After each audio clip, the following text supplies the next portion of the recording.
ગીર સોમનાથના સૂત્રપાડામાં તારાજી પ્રશ્નવાડા ગામમાં રહેણાંક મકાનો પાણીમાં, જનજીવન અસ્તવ્યસ્ત। સૂત્રપાડામાં 24 કલાકમાં 7 ઇંચ વરસાદ।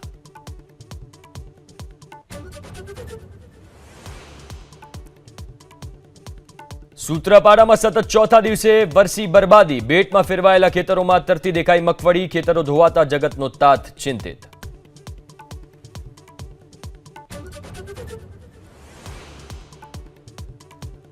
માવઠાથી ખેતી પાકને થયેલ નુકસાનીનો સર્વે કરાવવા ધારાસભ્ય ગુલાબસિંહે મુખ્યમંત્રીને લખ્યો પત્ર। મહીસાગર જિલ્લામાં ડાંગર કપાસને વ્યાપક નુકસાન, વહેલી તકે વળતરની માંગ।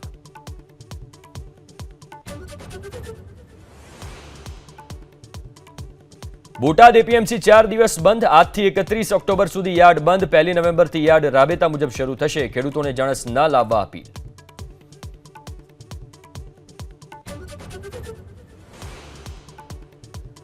બંગાળ અને બિહારના વોટર આઈડી લિસ્ટમાં પ્રશાંત કિશોરનું નામ, જનસુરાજ પાર્ટીનો દાવો, થોડા દિવસમાં થઈ જશે ખુલાસો। પીકે બંગાળમાંથી નામ હટાવવા આપ્યું હતું આવેદન।